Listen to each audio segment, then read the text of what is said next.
selamat pagi buat kita semua. Kita mengucap syukur pada Tuhan Yesus karena pagi ini kita bangun dan kita menghirup udara segar, badan kita terasa segar dan sehat. Kita akan melanjutkan firman Tuhan lagi. Di sini ya, aku akan baca, tapi sebelumnya aku akan mengingat sedikit di video yang lalu perumpamaan tentang lalang di antara gandum dan penjelasan perumpamaan tentang lalang di antara gandum. Jadi intinya kata Yesus ya, perumpamaannya itu hal kerajaan sorga itu seumpama seorang tuan atau yang punya ladang, dia menanam atau menaburkan benih yang baik, kemudian pada saat malam hari mereka sudah pada tidur, ada musuh yang datang dan dia menaruh juga benih lalang atau benih ilalang. Dia taburkan juga dan pada saat tumbuh, si benih ini pun benih ilalang dan gandum itu sama-sama tumbuh. Kemudian hamba-hamba atau pekerja-pekerja Tuhan ini mengatakan, "Tuhan, bukankah bibit yang baik yang engkau tanam kemarin? Tetapi kenapa ada ilalang?" Kemudian Tuhan itu menjawab, seorang musuh menaburkannya. Itulah diartikan di situ.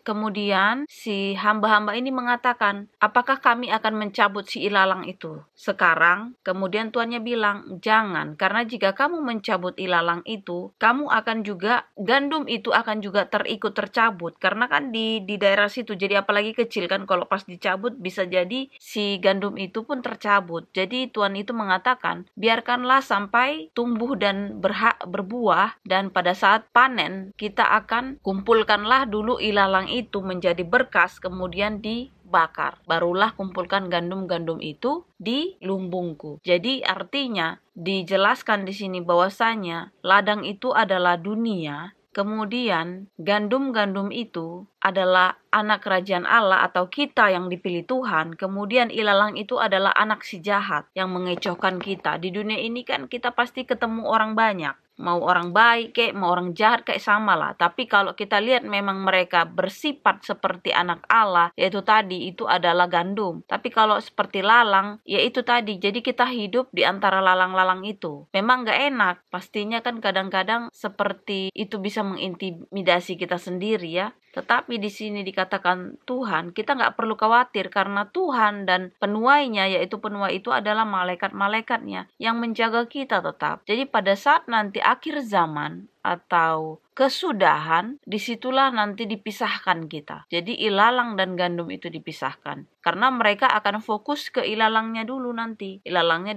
dikumpul, diberkas. Memang kesannya kayak mereka dulu diperhatikan. Tetapi nanti akan dimasukkan ke dalam api neraka ya, yang menyala-nyala. Katanya disitulah akan ada ratapan dan gertakan gigi. Kemudian setelah mereka dimasukkan ke dalam api, barulah kita dikumpulkan. Yaitu di mana di kerajaan Allah bersama-sama dengan Bapa Allah kita, Tuhan Yesus, dan wajah kita akan bersinar sama seperti orang-orang terang atau Tuhan Yesus kita, Bapa kita, juru selamat kita. Mereka bercahaya wajahnya. Karena apa? Orang suci, orang kudus ya. Dan kita di akhir zaman nanti setelah kita sudah dipisahkan, makanya kita akan menjadi sama, menjadi anak-anak terang. Jadi kita pun katanya apa di situ kalau dibaca, wajah kita pun menjadi terang ya. Katanya bercahaya. Aku baca, pada waktu itulah orang-orang benar akan bercahaya seperti matahari dalam kerajaan Bapa mereka. Siapa bertelinga hendaklah ia mendengar. Kembali lagi dibilang, siapa bertelinga hendaklah ia mendengar. Kalau mau dibilang ya manusia pasti bertelinga. Cuman ya itu tadi, banyak orang punya telinga tapi nggak mendengar. Sebenarnya mendengar mereka, tapi pengertian mendengar itu adalah tidak melakukan. Kalau mendengar ya pasti dengar lah, namanya bunyi tung tang jatuh aja kita dengar kok. Itu sama juga mendengar secara fisik mendengar, tapi melakukan maksudnya di sini. Yang melakukan firman Tuhan. Kan berkali-kali Tuhan bilang yang melakukan itu yang menjadi anakku, anak kerajaan Allah. Bukan yang membaca, bukan yang mendengar, bukan yang melihat, tetapi yang melakukan. Artinya kalau melakukan berarti sudah pasti membaca firman Tuhan, mendengar firman Tuhan, melihat ya, melihat apa yang terjadi. Misalnya ada kejadian sesuatu mujizat, kemudian kita percaya. dan kita melakukan memuji Tuhan, memuji Bapa kita, sehingga kita diberikan kemampuan untuk memahami firman Tuhan. Karena niat dari hati kita itu sudah mau melakukan ya. Karena orang banyak hanya membaca tapi nggak melakukan. Nah, jangan seperti itu kita, nanti kita bisa dimasukkan ke dalam api neraka yang menyala-nyala ya. Karena kalau ilalang, kita udah jadi ilalang, kan dibilang Tuhan, di luar aku, kamu menentang aku. Ya. Kita lanjutkan lagi. Sebelum kita baca, kita berdoa dulu. Bapa di surga, terima kasih Bapa untuk pagi ini Bapa. Engkau sungguh sangat baik Bapa, membangunkan kami dalam keadaan baik dan sehat. Terima kasih untuk itu semua Bapa, berkat-Mu berlimpah kepada kami, berkat kesehatan, kenyamanan, dan ketenangan. Bapa, saat ini kami akan membaca firman-Mu, biarlah firman-Mu ini bertumbuh, berakar, dan berbuah di dalam hati kami masing-masing. Dan kami melakukannya Bapa, sesuai dengan kehendak-Mu, dan biarlah nama-Mu yang dipermuliakan. Sempurnakan doa kami Bapa, hapuskan segala dosa dan pelanggaran kami, supaya kami dapat layak Bapa dekat-dekat kehadiran-Mu. Di dalam nama Tuhan Yesus, Juru Selamat dan Penebus kami yang hidup. Amin. Kita akan melanjutkan firman lagi. Ayatnya di 3 kitab juga, Matius, Markus, dan Lukas. Jadi kalian bisa baca, aku tadi udah baca, Markus 4 ayat 30 sampai 34, Lukas 13 ayat 18 sampai 21. Nah, yang aku baca di Matius ya. Matius 13 ayat 31 sampai 35. Perumpamaan tentang biji sesawi dan ragi. Yesus membentangkan suatu perumpamaan lain lagi kepada mereka. Katanya, hal kerajaan surga itu seumpama biji sesawi yang diambil dan ditaburkan orang di ladangnya. Memang biji itu yang paling kecil dari segala jenis benih, tetapi apabila sudah tumbuh, sesawi itu lebih besar daripada sayuran yang lain, bahkan menjadi pohon, sehingga burung-burung di udara datang bersarang pada cabang-cabangnya. Dan ia menceritakan perumpamaan ini juga kepada mereka. Hal kerajaan surga itu seumpama ragi yang diambil seorang perempuan dan diadukkan ke dalam tepung terigu 3 sukat sampai kamir seluruhnya. Semuanya itu disampaikan Yesus kepada orang banyak dalam perumpamaan, dan tanpa perumpamaan suatu pun tidak disampaikannya kepada mereka, supaya genaplah firman yang disampaikan oleh Nabi, "Aku membuka mulutku mengatakan perumpamaan, aku mau mengucapkan hal-hal yang tersembunyi sejak dunia dijadikan." Jadi tadi aku juga ada membaca beberapa tulisan di internet, dan di situ dikatakan bahwa kalau untuk biji sesawi memang itu biasanya dilambangkan, kalau kamu mempunyai biji sesawi, kamu bisa memindahkan gunung. Artinya lambang dari biji sesawi itu adalah kecil. Tetapi jika kita mempunyai iman itu, kita bisa melakukan apapun, bahkan gunung pun bisa kita pindahkan. Makanya kalau di YouTube ada yang kalau mau membahas kesadaran murni, hubungan dengan pencipta, hubungan kita dengan Tuhan, itu adalah sesuatu iman kepercayaan kita, di mana itu bisa membuahkan hal yang besar. Bahkan kalau bahasa Inggris bilangnya huge, bukan lagi big, tapi kalau kita bilang huge. Dari yang benih yang kecil, bahkan dia lebih terkecil lah daripada yang lain, dia bisa menghasilkan begitu besar daripada yang tadinya biji yang ibaratnya semua biji itu pasti ada yang lebih besar, biji sayur. Tetapi si biji sesawi ini adalah paling kecil. Tapi kalau pas waktu dia ditanam, bahkan dia bisa menjadi pohon. Bahkan katanya burung-burung bisa bersarang di situ. Begitu juga kalau kita mempunyai iman sebesar biji sesawi. Iman hanya sekecil itu, kita bisa melakukan hal besar. Jadi kita di situ udah bisa nangkap ya. Hal yang kecil aja kalau kita memang benar-benar tekun, fokus, kita bisa melakukan hal yang begitu besar, hal yang begitu banyak. Jadi Tuhan gak perlu butuh yang gede-gede. Kalau mau kalian ingat lagi ya, kalau bagi kalian yang udah hidup di dalam terang, kalian bisa ingat cerita bagaimana Tuhan melakukan mujizat pada saat memberikan 5.000 orang makan. Itu cuma laki-laki aja, belum termasuk perempuan dan anak-anak. Dari 2 ekor ikan dan 5 ketul roti. Bisa memberikan begitu banyak orang makan. Jadi Tuhan hanya memakai yang kecil ya. Kalau dunia kan pasti mikir, mana mungkin. Itulah pekerjaan dunia dan pekerjaan Tuhan itu sangat berbeda. Nggak bisa kita samakan. Kalau misalnya pekerjaan dunia ini, ya kalau besar ya memang harus besar gitu. Misalnya modalnya besar, ya income-nya besar. Tapi kalau Tuhan beda, modalnya kecil, income-nya besar. Karena apa? Dia punya kuasa. Dia punya kuasa. Jadi itulah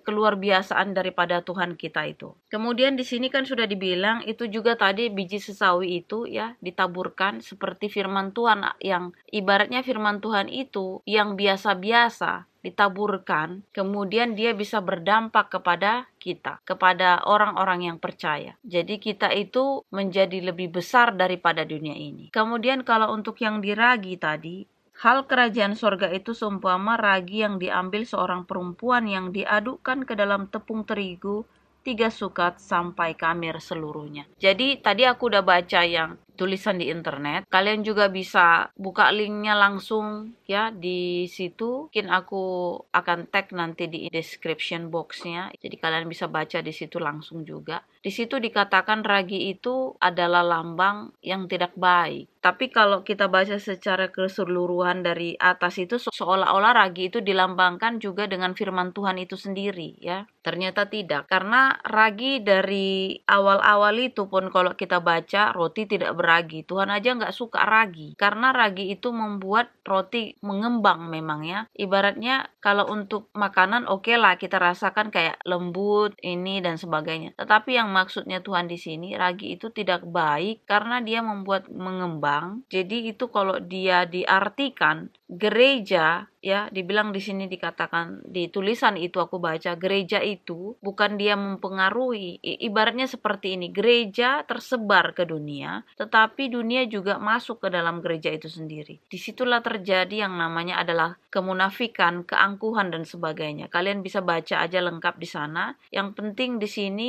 kita mengartikan ragi itu adalah bukan firman Tuhan, tetapi artinya dia seperti ilalang. Ragi itu seperti ilalang yang dimasuki. Jadi gandum itu tumbuh sama ilalang. Kalau kalian pernah baca juga di sosial media, ada dibilangnya dunia menjadi gereja, gereja menjadi dunia. Aku pernah baca itu. Jadi aku melihat juga banyak juga yang betulnya ya. Kadang-kadang kita ke gereja, orang-orang di gereja itu malah udah jadi hakim semua. Semuanya udah jadi hakim di gereja. Jadi pengganti Tuhan Yesus. Semuanya dihakimi, semuanya diiniin. Udah kayak paling suci aja. Jadi sampai kita ibaratnya di dunia, kita jadi malah kayak di gereja karena semua orang itu baik, ramah, dan mereka malah seperti kayak mengakui dosa-dosanya juga. Ibaratnya nggak apa-apa, aku juga pernah melakukan hal yang salah, tapi kamu harus belajar dari kesalahan. Kadang-kadang kita dengar jadinya itu di luar gereja,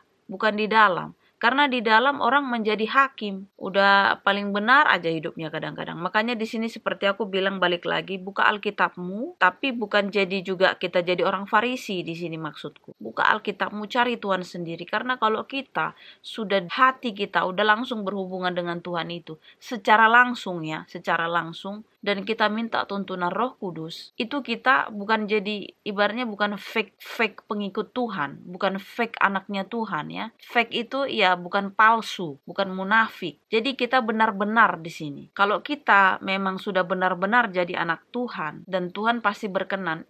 Makanya aku bilang simple aja, sama kayak nabi-nabi palsu. Kalau ada cuman hanya ngomong doang, tetapi kalau kehidupan sehari-hari dia nggak praktekkan, kalian pertanyakan. Makanya kalau kita sering dengar, don't judge the book from the cover. Mungkin bisa aja casingnya baru, tapi dalamnya lihat dulu. Oke, nggak apa-apa, kita kan nggak bisa menghakimi orang. Untuk kesan pertama kita baru kenal, ya pasti baik semuanya. Tetapi perhatikan, apakah baik juga di dalamnya. Tapi kita nggak menuduh, cuman seperti dibilang waspada. Karena waspada itu lebih baik. Kalau curiga nggak boleh, tapi waspada boleh. Ya, jadi kita benar-benar harus tahu esensinya apa, maksudnya apa, intisarinya apa, bukan letterlek gini. Jadi kita harus cek dulu dari sini, ibaratnya dari 4 mata angin ya, 4 mata angin, ibaratnya utara, selatan, terus barat sama timur. Jadi 4 mata angin itu ibaratnya kita harus lihat Ibaratnya kayak nomor 6, kita harus lihat dari sebelah sini juga angka 6, dari sebelah sini angka 9 contohnya kan. Atau dari sebelah kanan dan kiri itu seperti mungkin kayak kayak jadi jatuhnya kayak ulat bulu, atau dari sebelah sini jadi seperti kayak bunga dan sebagainya. Jadi kita semua sisi harus dilihat, barulah kita mengambil kesimpulan. Tapi itu pun kita harus seperti aku bilang, jangan lupa berdoa minta tuntunan Roh Kudus. Tuntunan Roh Kudus, tuntunan Bapa kita, tuntunan Yesus Tuhan kita, itu memampukan kita. Seperti aku bilang, Tuhan kerjanya hanya dari yang kecil, tetapi efeknya itu besar sekali. Kalau manusia, dia harus besar dulu baru besar hasilnya. Kalau kecil ya kecil. Karena apa tadi? Itu limited. Kembali lagi aku bilang limited. Tuhan itu infinity. Jadi jangan pakai kacamata manusia, jangan pakai kalkulator manusia, jangan pakai caranya manusia. Pakai matanya Tuhan, pakai kalkulatornya Tuhan, pakai caranya Tuhan. Karena kalau kita mengandalkan sifat kedagingan manusia, semuanya akan gagal. Semuanya tidak akan bisa hal yang baik, ya. Tetapi kalau kita lakukan itu dengan Tuhan, bersama Tuhan, bahkan sekalipun itu kesannya problem, big problem, kesannya itu tidak mungkin, menjadi mungkin. Karena seperti di firman Tuhan, bagi Allah tidak ada yang mustahil, bagi Tuhan tidak ada yang mustahil. Bagi manusia ya pasti mustahil, tapi bagi Tuhan kita tidak. Inilah doa dan harapan kita. Kita berdoa. Bapa di surga, terima kasih Bapa untuk pagi ini. Terima kasih Bapa untuk firman-Mu Bapa, menguatkan iman dan percaya kami, menyembuhkan tubuh dan jiwa kami. Bapa, dosa kami banyak. Kami kadang-kadang lupa, tapi biarlah Engkau mengingatkan kami Bapa. Kami tidak sempurna Bapa, biarlah Engkau yang menyempurnakan. Hapuskan Bapa segala dosa kami Bapa, supaya kami layak dekat-dekat kehadiran-Mu. Jaga kami Bapa, jauhkan dari segala pencobaan. Lepaskan kami daripada yang jahat. Biarlah Engkau ya Tuhan menjadi Bapa kami, menjadi Tuhan kami sampai selama-lamanya. Kami berdoa di dalam nama Tuhan Yesus, Juru Selamat dan Penebus kami. Amin. Terima kasih sudah menonton firman Tuhan. Sampai jumpa di firman Tuhan selanjutnya. Tuhan memberkati. Amin.